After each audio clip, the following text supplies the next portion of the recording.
나는 누구인가? 나는 누구인가? 라는 제목으로 말씀 전하겠습니다. 오늘부터 갈라디아서 이 말씀을 가지고 전하기를 원합니다. 갈라디아서는 일명 기독교 자유의 대헌장이다라고 불리기도 합니다. 그 이유는 믿음으로 어렵다함을 얻는다는 이 성경의 진리에 대해서 넘치지도 않고 모자라지도 않게 잘 변증하고 있기 때문입니다. 이에 합당한 말씀 구절이 갈라디아서 2장 16절 말씀인데, 사람이 어렵게 되는 것은 율법의 행위로 말미암음이 아니요 오직 예수 그리스도를 믿음으로 말미암는 줄 알므로 우리도 그리스도 예수를 믿나니 이는 우리가 율법의 행위로서가 아니요 그리스도를 믿음으로써 어렵다함을 얻으려 함이라. 율법의 행위로서는 어렵다함을 얻을 육체가 없느니라 라고 말씀하고 있습니다.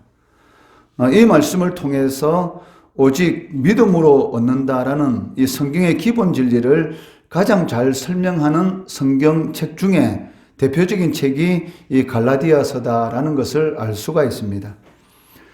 또한 루터는 이 갈라디아서에 대해서 갈라디아서는 나의 서신이다. 나는 이 서신과 결혼했다. 이것은 나의 아내다 라고 말을 하였습니다.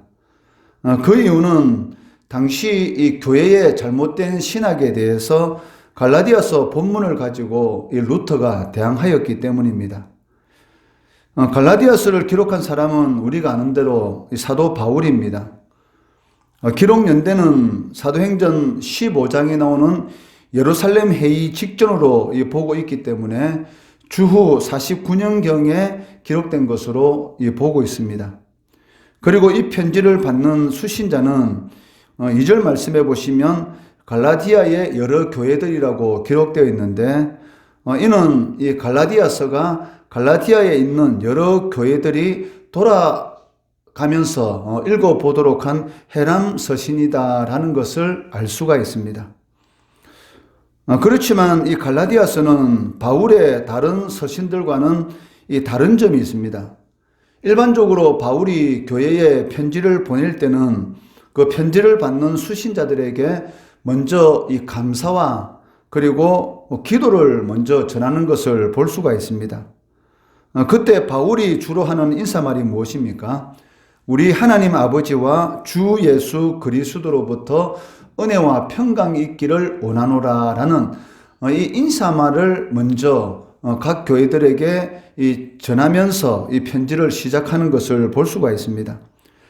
그렇지만 갈라디아서는 이러한 인사말을 처음부터 생략하고 자신의 이 사도직을 강조하는 것으로부터 그 서신 내용을 시작하는 것을 볼 수가 있다는 것입니다. 그 이유는 갈라디아 교회 내에 이 바울의 사도직에 대해서 의심하는 그러한 자들이 나타나게 되었고, 이로 인해서 이 갈라디아에 있는 여러 교회들이 상당히 이 신학적으로 이 어려움은 그러한 일을 겪고 있었기 때문입니다. 이 바울 사도에게 있어서 자신의 이 사도직의 이 문제는 매우 중요한 그러한 문제였습니다. 왜냐하면 그 자신의 이 사도직에 대한 이 정당성이 무너지게 된다면 바울 자신이 전한 그 복음의 이 정당성도 무너질 수밖에 없기 때문입니다. 그렇기 때문에 바울은 이 자신의 이 사도직에 대해서 이 자신이 사도직을 받은 것은 이 신적 기원에 의한 그런 것이다라는 것을 이 서신 초두에서부터 강조하고 있다는 것입니다. 이것은 자신이 사도가 된 것은 이 사람으로부터 기원한 것이 아니라 그 하나님으로부터 기원되었다라는 것을 강조하고 있는 것입니다. 1절 말씀해 보시면 사람들에게서 난 것도 아니요 사람으로 말미암은 것도 아니요 오직 예수 그리스도와 그를 죽은 자 가운데서 살리신 하나님 아버지로 말미암아 사도된 바울은 이라고 강조하고 있습니다. 바울의 이 말은 자신이 이방인의 사도가 된 것은 부활하신 그리스도께서 자신을 직접 찾아오심으로 인해서 자신이 이방인에게 이 복음을 전하는 그러한 사도의 직분을 위임받았다라는 것을 강조하고 있습니다.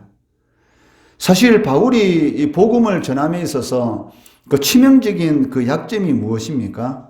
바로 자신의 이 사도직이었습니다. 왜냐하면 바울은 예수님의 이 12 제자들처럼 예수님과 3년 동안 이 동고동락하면서 복음을 주님으로부터 직접 들은 것도 아니고, 그렇다고 예수님의 제자들과 함께 지내면서 예수님께서 하신 그 복음에 대해서 직접 이 가르침을 받은 것도 아니라는 것입니다. 이 마가는 이 사도가 아닙니다. 그런데도 불구하고 이 마가복음이 이 복음서로 이 지정되게 된 그 이유가 무엇입니까? 바로 이 베드로의 직접적인 이 교육을 받았고, 베드로의 이 수종자로서 이 베드로가 예수님에 대해서 하신 그런 모든 말씀을 들었기 때문에, 그리고 들은 그 내용들을 기록하였기 때문에 이 마가복음이 바로 그 이 복음서로서의 이렇게 정해질 수가 있었던 것이죠. 그렇지만 이 바울은 그 예수님과 함께 지낸 것도 아니었고, 또 예수님의 이 제자들과 함께 이렇게 생활한 것도 아니었습니다. 그렇기 때문에 이 바울은 어떻게 보면 이 예수 믿는 사람들을 이 잡아 가두고 심지어는 이 죽이도록 그 찬성표를 던진 그런 사람이었습니다.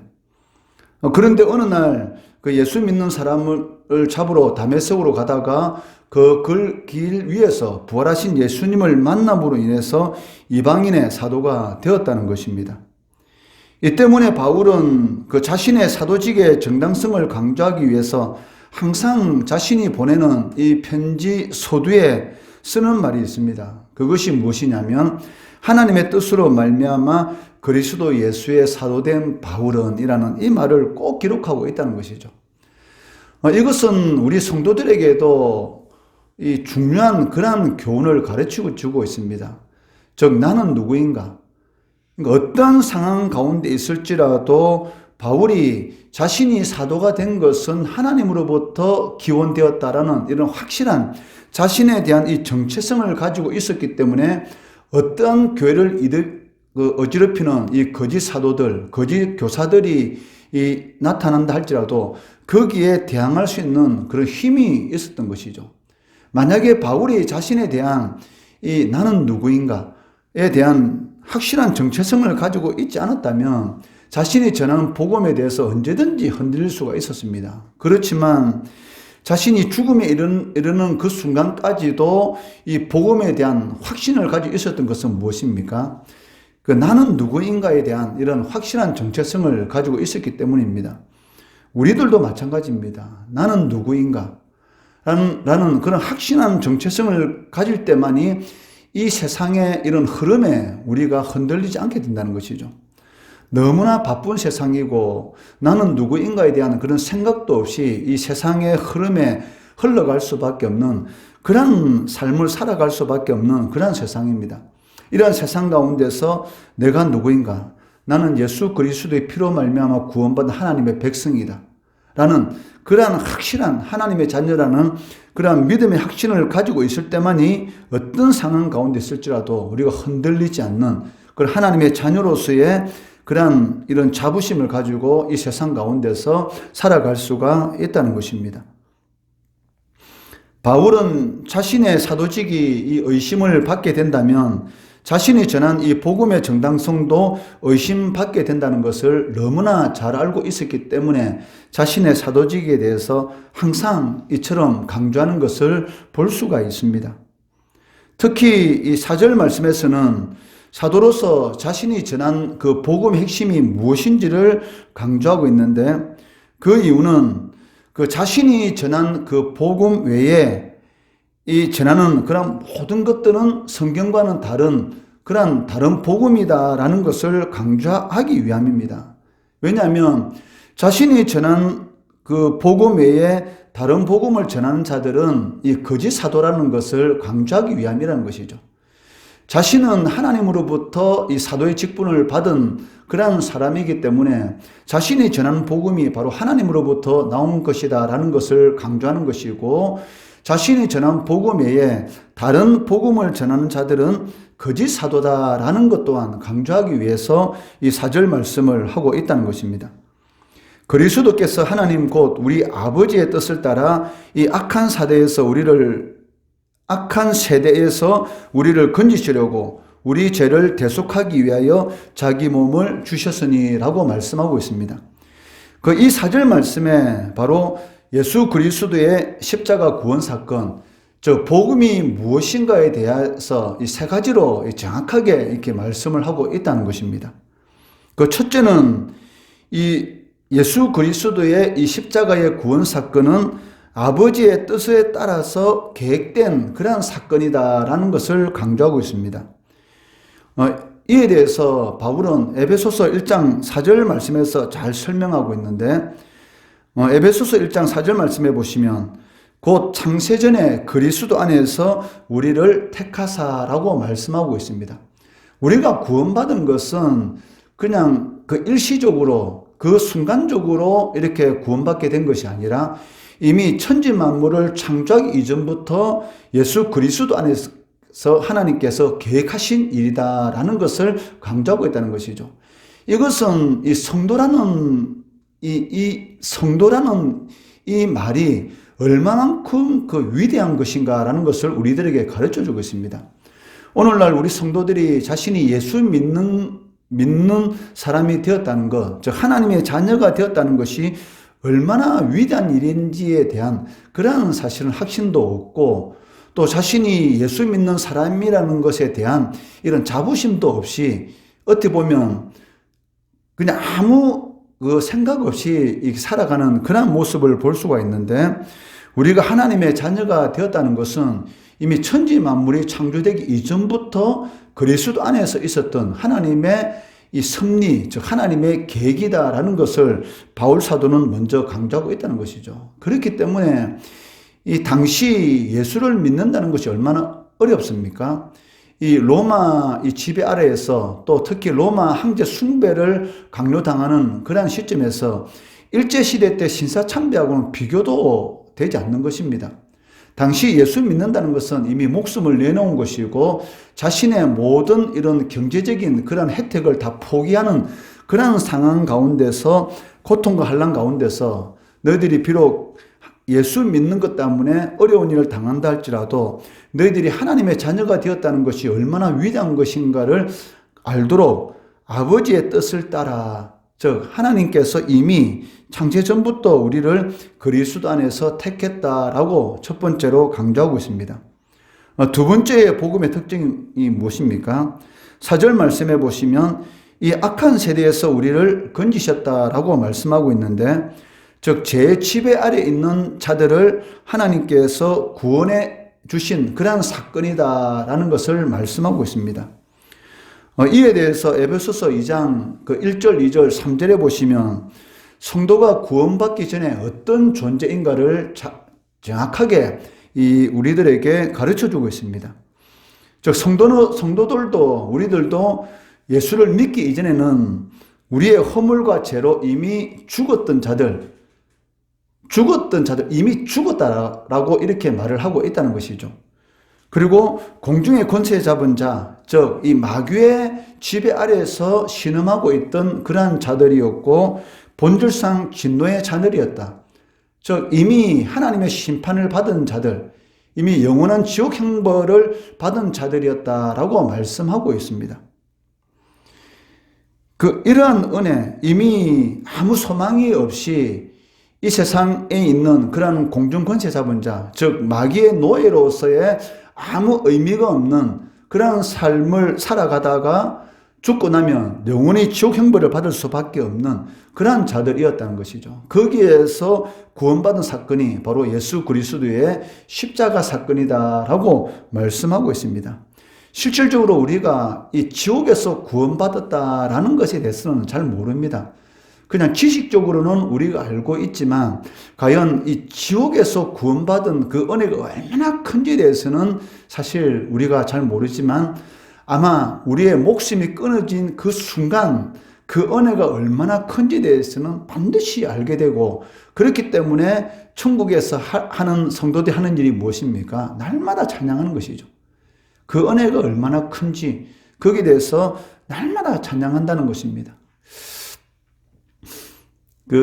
얼마 전에 그 수영로 교회 이 원로 목사님이신 정필도 목사님이 이 소천하셨지 않습니까? 그 소천하시기 전에 이 마지막 유언을 하는 그 기도 내용이 이렇게 수영로 교회 홈페이지에도 나와 있고 또 유튜브를 통해서 나와 있는데 그 내용을 이렇게 몇 번이나 이렇게 들어보면은 정말 이 믿음의 길을 걸어간 사람의 그 모습을 이렇게 볼 수가 있다는 것이죠. 그 죽어가는 그 순간에도 끊임없이 이 하나님의 나라는 이 땅 가운데 세워질 것이고 또 본인이 이렇게 개척해서 세우신 이 수영로교를 통해서 하나님께서 큰일을 하실 것이다. 그런 이 확신을 가지고 선포하면서 이 하나님 앞에 이렇게 가시는 것을 이렇게 볼 수가 있었습니다.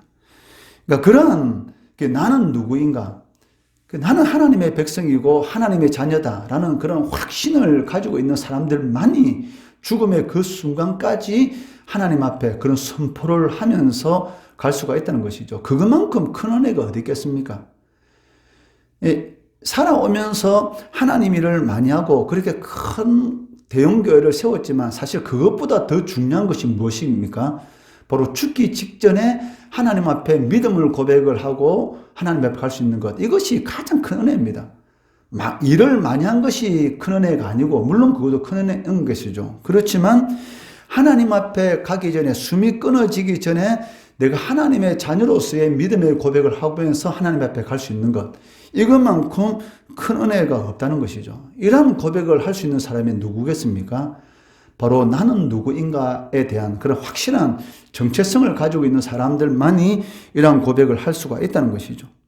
우리가 믿기 전에는 허물과 죄로 죽었던 자였고 마귀의 지배 아래에서 신음하는 자들이었고 본질상 진노의 자녀인데도 불구하고 이러한 악한 세대에서 우리를 건져주셨다. 이것이 바로 이 복음의 특징이라는 것입니다. 그리고 세 번째는 우리 죄를 대속하기 위해서 하나님의 아들 예수 그리스도께서 십자가에서 죽으셨다라는 것이 바로 이 복음의 특징이라는 것이죠.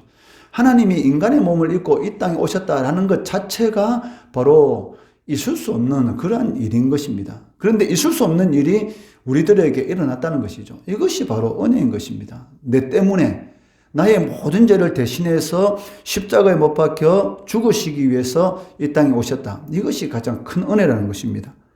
마가복음 10장 45절 말씀해 보시면 인자가 온 것은 섬김을 받으려 함이 아니라 도리어 섬기려 하고 자기 목숨을 많은 사람의 대속물로 주려 함이니라 라고 말씀하고 있습니다. 바로 이것이 진정한 복음입니다. 여기에서 벗어난 복음은 복음이 아닌 다른 것이다 라고 이 6절 말씀에서 하고 있는 것을 볼 수가 있다는 것이죠. 이는 바울 자신이 전한 복음 그 자체가 바로 자신이 진정한 사도의 표다라는 것을 강조하고 있다는 것입니다. 그리고 이러한 복음을 통해서 성도들에게 주어지는 것이 있는데 그것을 바울은 은혜와 평강이다라고 말씀합니다. 3절 말씀해 보시면 우리 하나님 아버지와 주 예수 그리스도로부터 은혜와 평강이 있기를 원하노라 라고 말씀합니다. 이 말씀은 성도들에게 주어지는 은혜와 평강은 세상으로부터 오는 것이 아니라는 것입니다. 성도라는 그런 이름을 가지고 있으면서도 불구하고 우리는 자꾸 이 세상 가운데서 이 평안한 삶을 추구하고 있는데 그것은 잠시 있다가 없어지는 안개와 같은 것에 불과하다는 것이죠. 즉 싱그리에 불과하다는 것입니다. 물론 성도들에게도 이 세상을 살아가는 데 있어서 필요한 것입니다. 그렇지만 그러한 것은 잠시 있다가 없어지는 것에 불과한 것이기 때문에 거기에 우리의 마음이 뺏기면 안 된다는 것이죠. 세상 사람들은 이곳에 마음을 빼앗깁니다. 왜냐하면 마귀가 그것이 자신들에게 행복한 삶을 줄 것처럼 속이고 있기 때문인 것이죠. 그렇지만 성도들은 마귀에게 속는 사람이 아니지 않습니까? 마귀의 계계를 우리가 이미 알고 있기 때문에 바로 성도들에게 주어지는 진정한 평강 그리고 은혜라는 것은 세상으로부터 오는 것이 아니고 바로 하나님 아버지와 주 예수 그리스도로부터 오는 것이다 라는 것을 바울은 강조하고 있습니다. 이는 성도가 이 세상을 살아갈 때에 어디에 집중하며 살아가야 할 것인가를 우리들에게 가르쳐주고 있다는 것이죠. 과연 우리는 어디에 집중하며 살아가고 있습니까?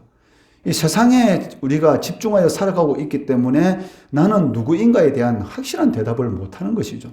성도이면서도 불구하고 성도라고 말을 못하고, 성도이면서도 불구하고 성도답게 살아가는 이유가 무엇이냐면, 우리가 집중하는 것이 사실은 하나님께 있는 것이 아니라 이 세상에 있기 때문에 실질적으로는 나는 누구인가에 대한 그런 확신이 없이 살아가게 되고, 심지어는 생명이 끊어질 때 믿음의 고백을 하지 못하는 그러한 사람들도 있는 것을 이렇게 보게 되는 그런 안타까운 일이 일어나고 있는 것을 볼 수도 있다는 것입니다. 진정한 은혜와 평강의 출처는 하나님으로부터 오는 것입니다. 그렇기 때문에 나는 누구인가? 이 바쁜 세상에서 나를 잊어버릴 때가 너무나 많습니다. 하나님의 자녀라는 것, 그리고 하나님의 중심의 삶을 살아갈 때만이 진정한 평안을 누릴 수 있다는 것, 이것을 꼭 명심하시고 은혜와 평강의 삶을 누리시는 우리 성도들 되시기를 주의 이름으로 축원합니다.